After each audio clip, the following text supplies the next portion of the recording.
آپ کی ہی عبادت کرتے ہیں اور اس کے لیے آپ سے ہی مدد مانگتے ہیں، تو پہلی مدد کیا ہے؟ اہدنا، ہمیں ہدایت دے، ہمیں ہدایت دے کہ ہم آپ کی عبادت کریں، ہمیں ہدایت دے کہ ہم آپ سے مدد مانگیں۔ ہدایت دونوں طرح کی ہوتی ہے، پہلے ہم نے اقرار کیا کہ ہم عبادت کریں گے، پہلے ہم نے اقرار کیا کہ ہم آپ سے مدد مانگتے ہیں، اب ہم اللہ تعالیٰ سے کہہ رہے ہیں کہ ہمیں عبادت دیں، یعنی کہ جو ہمارا رب کا تعلق ہمارے رب کا تعلق جو ہم سے ہے وہ اس طرح ہے کہ پہلے ہم کریں گے پھر اللہ تعالیٰ ہمیں کچھ عطا کریں گے نا۔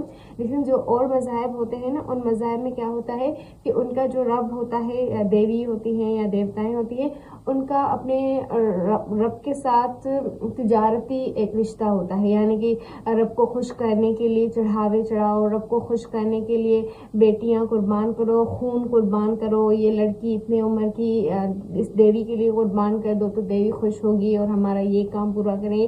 آپ نے دیکھے ہوں گے، اگر آپ نے ایسی مثالیں نہیں دیکھی تو آپ کو ضرور بھی دیکھنی چاہیے، کیونکہ یہ آپ کو بتائے گا کہ ہمارا جو اللہ کے ساتھ رشتہ ہے وہ کوئی تجارتی رشتہ نہیں ہے کہ پہلے میں یہ کروں تو پھر اللہ تعالیٰ یہ کریں گے۔ اللہ تعالیٰ ہم پر احسانات کرتے جاتے ہیں، کرتے رہتے ہیں، اور پھر ہم اللہ تعالیٰ سے کہہ رہے ہیں کہ اللہ تعالیٰ اب ہمیں بھی ہدایات دیں کہ ہم کیا کریں۔ ہم یہاں پر اللہ تعالیٰ سے ہدایات مانگ رہے ہیں، اور اس ہدایت کے لیے اللہ تعالیٰ نے ہمیں پورا قرآن دے دیا ہے۔ پورا قرآن یہ اللہ تعالیٰ کی سب سے بڑی نعمت ہے جو اللہ تعالیٰ نے ہم پر دی ہے۔ دیکھیں، ہدایت ایک چیز ہوتی ہے اور ایک چیز ہوتا ہے علم۔ ہم اللہ تعالیٰ سے یہاں پر علم نہیں مانگ رہے کہ اللہ ہمیں علم دے دے۔ علم کیوں نہیں مانگ رہے؟ کیونکہ علم اور عبادت میں، ہدایت میں تھوڑا فرق ہوتا ہے، اس تھوڑے فرق کو سمجھیں۔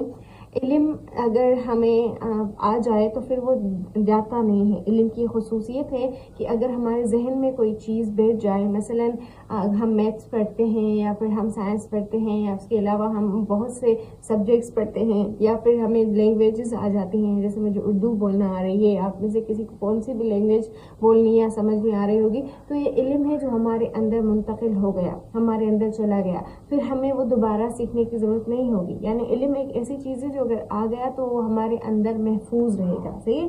لیکن ہدایت جو ہے وہ جاتی رہتی ہے یا پھر آتی رہتی ہے۔ ہدایت ایک جگہ پر نہیں رہتی، یعنی کہ یہ میں نہیں کہہ سکتی کہ میں نے ہدایت پر ڈگری لے لی، میں نے ہدایت حاصل کر لی، اب یہ ہدایت مجھ سے کہیں نہیں جائے گی، نہیں۔ یہ جو ہدایت ہے نا، ہدایت یہ ہمارے ساتھ ہمیشہ نہیں رہ سکتی۔ ہدایت کی مثال پانی کی طرح ہے، اللہ تعالیٰ نے پانی سے مثال دی ہے نا قرآن پاک کو اور اپنی ہدایت کو، کہ پانی سے کیسے کہ جب ہم پانی پیتے ہیں تو اس وقت کے لیے پانی کی ضرورت جو ہے ہمارے ساتھ نہیں ہوتی، جیسے بارش کی مثال لیں کہ جب بارش برستی ہے تو زمین کی جو ضرورت ہوتی ہے پانی کی وہ ٹھیک ہو جاتی ہے، لیکن اس کے بعد زمین کو پھر سے ایک اور بار بارش کی ضرورت ہوتی ہے۔ ہر سال میں کچھ ماہ یا کچھ وقت ایسا ہوتا ہے جب زمین کو بارش کی ضرورت ہوتی ہے۔ اسی طرح ہمارا جسم ہے، ہمارے جسم کو دن میں کئی بار پانی کی ضرورت ہوتی ہے، اور پھر جب ہم وہ پیتے ہیں تو پھر وہ ٹھیک ہو جاتی ہے، اور اس کے بعد ضرورت پھر اٹھ جاتی ہے۔ تو ہدایت بھی بالکل اسی طرح کی ہی ہے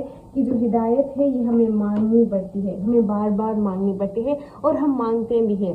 آپ نے نوٹ کیا ہوگا کہ ہم کتنی مرتبہ اللہ تعالیٰ سے سورۃ فاتحہ میں اور نمازوں کے ذریعے ہدایت مانگتے ہیں۔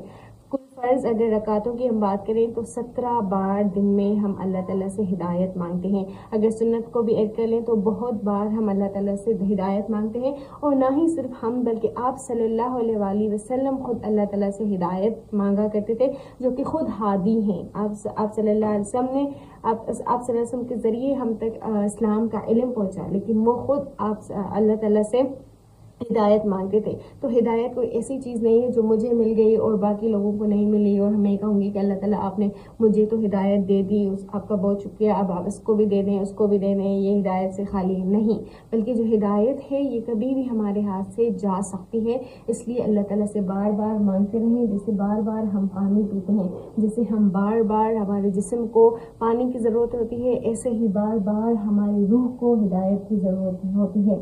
ہدایت علم سے، دیکھیں علم جو ہے نا ضروری نہیں ہے کہ جس کے پاس علم ہو اس کے پاس ہدایت بھی ہوگی. ہاں علم کے ذریعے ہمیں ہدایت مل سکتی ہے. ہمارے پاس اگر علم ہو تو اس علم کے بنا پر ہو سکتا ہے کہ کسی کے لیے ہدایت کی راہیں آسان ہو جائیں، لیکن ضروری نہیں ہے کہ ہر جس کے پاس بھی علم ہو اس کے پاس ہدایت ضرور ہوگی.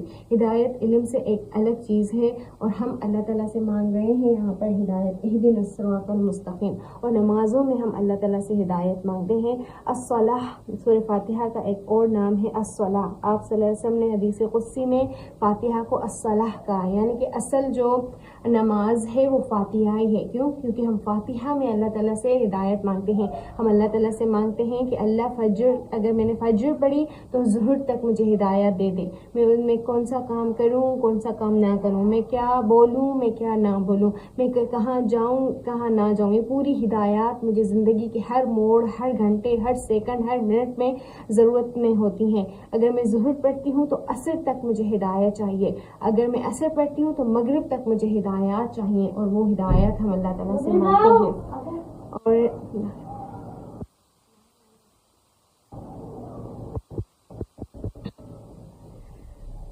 ایک اور بات بھی جو یاد رکھیں کہ مانگنے کا فرق ہوتا ہے. ہم کس طرح سے مانگتے ہیں. جسے اگر کوئی ہم سے تڑپ سے مانگے، اس تڑپ سے کہ مجھے یہ چیز چاہیے یا مجھے یہ چیز دیں، تو وہ جو تڑپ ہے وہ تڑپ ہمارا دل بھی کرتا ہے کہ ہم اس سے دیں، کیونکہ جس تڑپ سے کوئی ہم سے کچھ مانگتا ہے تو پھر اس کو دینے کا بھی دل کرتا ہے. تو اللہ تعالیٰ سے ہم کس تڑپ سے مانگتے ہیں. ہم نیند میں مانگتے ہیں، ہم وہاں ہمارا جو خیال ہے وہ کہیں اور ہوتا ہے، ہمارے ذہن میں کئی ہزار باتیں ہوتی ہیں، اور پھر ہم آیت پڑھتے ہیں اہدنا الصراط المستقیم اس طرح کی ہم آواز کرتے ہیں، یا ہمیں خود پتہ نہیں چلتا کہ کبھی کبھی کہ ہم سورہ فاتحہ ہم نے کب ختم کر لی، کب پڑھ لی. تو مانگنے کا بھی فرق ہوتا ہے. اس لیے ہم کوشش کریں کہ ہم پوری دل سے اللہ تعالیٰ سے ہدایت اپنی نمازوں میں مانگا کریں، اور اتنی توجہ سے مانگا کریں، اتنی تڑپ سے مانگا کریں کہ اللہ تعالیٰ بھی ہمیں دے دیں. کیونکہ جب کوئی چیز ہم سے تڑپ سے مانگتا ہے، یا جب ضرورت ہوتی ہے ہمیں کسی چیز کی، تو ہم اس کو اس حساب سے مانگتے ہیں جتنی ضرورت ہوتی ہے. تو ہم اس انداز میں مانگیں کہ اللہ تعالیٰ بھی ہمیں عطا کریں. اور جو لفظ ہدایت ہے، ہدایت اہدنا، یہ لفظ ہدیہ سے بنا ہے. ہدیہ کہتے ہیں تحفے کو، ہدیہ تحفہ. اب ہدایت کو ہدیہ سے کیوں کہا گیا ہے، تحفہ؟ تو آپ اس کے بارے میں سمجھ لیں کہ جو سب سے بہترین تحفہ ہے اللہ تعالیٰ کی طرف سے ہمیں، وہ ہدایت ہے. اللہ تعالیٰ کی بہت سی نعمتیں ہوں ہمارے پاس، مثلا اولاد ہو ہمارے پاس، یا پھر ہمارے پاس جو ہے وہ صحت ہو، یا ہمارے پاس مال ہو، ہمارے پاس مویشی ہو، ہمارے پاس سونا چاندی ہو، لیکن ہدایت نہ ہو تو وہ کسی کام کی نہیں. کیوں؟ کیونکہ جب ہم مر جائیں گے، ختم ہو جائیں گے، تو نہ مال، نہ اولاد، نہ سونا، نہ چاندی، نہ صحت ہمیں کام آئے گی. تو اللہ تعالیٰ کی نعمتوں سے سب سے بہترین نعمت جو ہے وہ نعمت ہدایت ہے، نعمت ہدایت. اور اس نعمت ہدایت کو ہمیں اللہ تعالیٰ سے بار بار اس طرف سے مانگنا ہے کہ اللہ تعالیٰ ہمیں ہدایت عطا کریں. میں اللہ تعالیٰ سے دعا کرتی ہوں اپنے لیے بھی اور آپ کے لیے بھی کہ اللہ تعالیٰ ہمیں صراط مستقیم عطا کریں. اللہ تعالیٰ ہمیں سیدھے راستے کی طرف ہدایت دیں، کیونکہ یہ بہترین نعمت ہے جو اللہ تعالیٰ کی طرف سے ہمیں ملے گی. اور یہاں پر ایک اور بات جو ہے وہ جو سمجھنی ہے وہ یہ ہے کہ جو ہدایت ہے فعل اہدنا، اس میں جو ہدایت فعل ہے یہ 3 پریپوزیشنز کے ساتھ آتا ہے، حرف جر کے ساتھ آتا ہے. مثلا ہم کہہ سکتے ہیں اہدنا الی صراط مستقیم. ہم اللہ تعالیٰ اس طرح بھی یہاں پر ہمیں سکھا سکتے تھے کہ اہدنا الی صراط مستقیم، یا پھر یہاں پر اللہ تعالیٰ ہمیں اس طرح سے بھی دعا سکھا سکتے تھے اہدنا علی صراط مستقیم، اہدنا علی صراط مستقیم. یا پھر اس کو کہنے کی ایک تیسری صورت بھی ہو سکتی تھی اہدنا لصراط مستقیم. لیکن اللہ تعالیٰ نے یہاں پر کوئی بھی پریپوزیشن، کوئی بھی حرف جر استعمال نہیں کیا.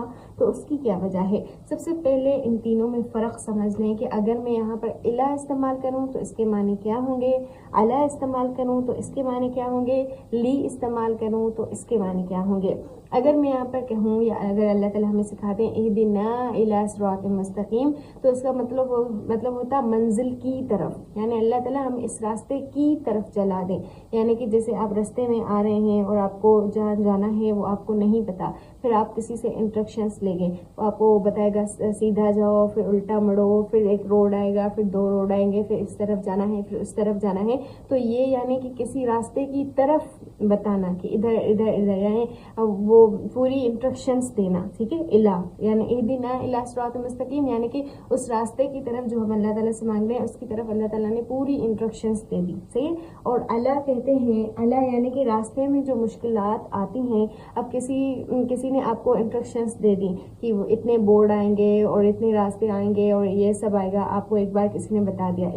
اللہ کیا ہوگا کہ جب آپ وہاں جا رہے ہیں تو آپ کو باتیں سمجھ نہیں آ رہی، کوئی بورڈ آ گیا، سائن بورڈ، آپ کو وہ سمجھ میں نہیں آیا کہ اب یہاں سے کہاں جانا ہے، یا ہاسپٹل آ گیا اور اس کے بعد کوئی ہوٹل آ گیا اور آپ کو پتہ نہیں ہے کہ اب اس راستے کے بعد مجھے کون سا راستہ چننا ہے. تو راستے میں کچھ مشکلات آ جاتی ہیں، تو ان راستوں کی مشکلات سے بچنے کے لیے جو ہے اللہ آتا ہے. اللہ اور لی جو ہے یہ آتا ہے کسی کو ہاتھ پکڑ کر اس طرف لے جانا، اس طرف لے جانا. یعنی جب جنتی جنت میں ہوں گے نا، تو وہ اللہ تعالیٰ سے کچھ اس طرح سے کہیں گے اللہ تعالیٰ کو کہ الحمدللہ الذی ہدانا لہذا، اللہ کا بہت شکر ہے، یعنی تمام تعریف ہم اللہ کے لیے ہیں جس نے ہمیں اس راستے کی طرف ہاتھ پکڑ کر ہمیں جنت تک لے آئے، یعنی یہ راستہ ہمیں ہاتھ پکڑ کر دکھایا.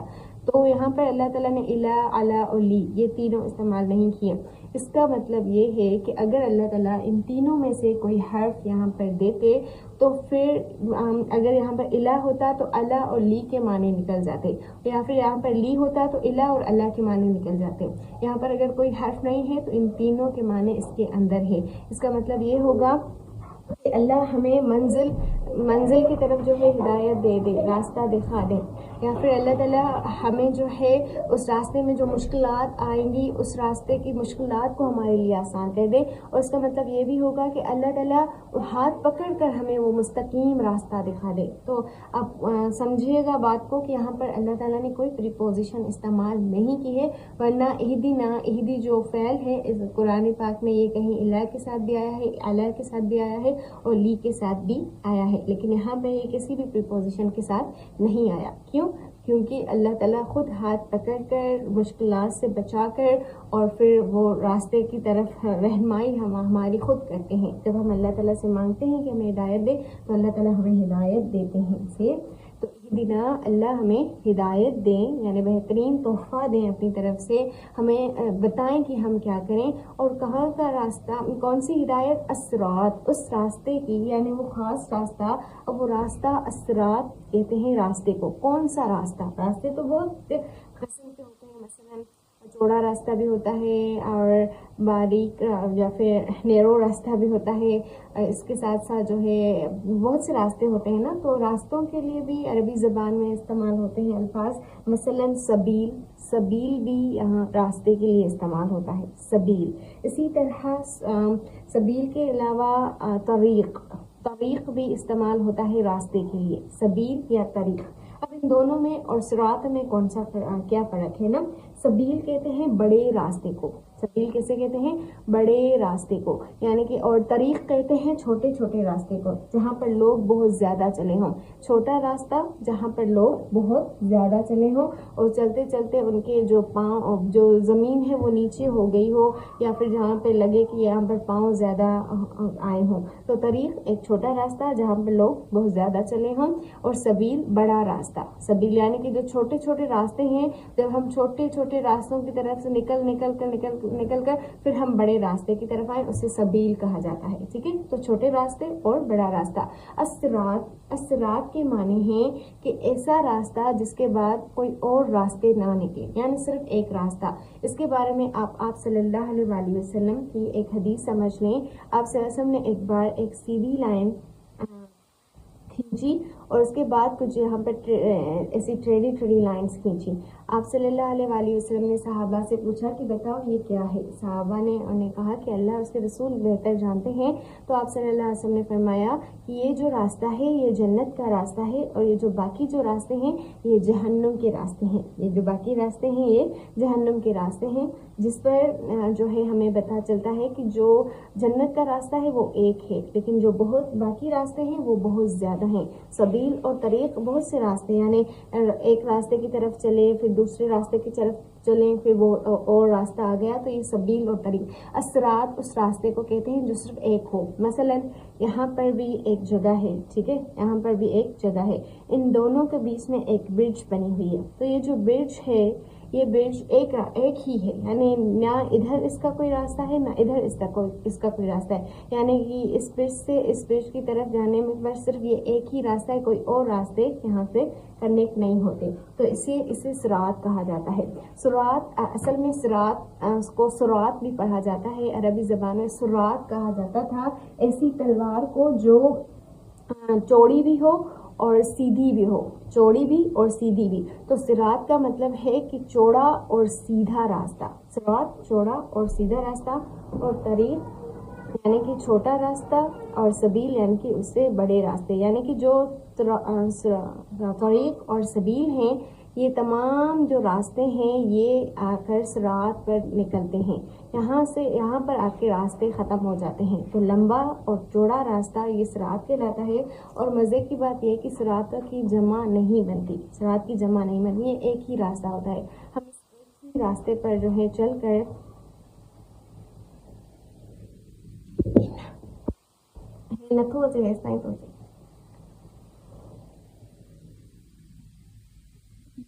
زبان تھوڑی کھلی ہے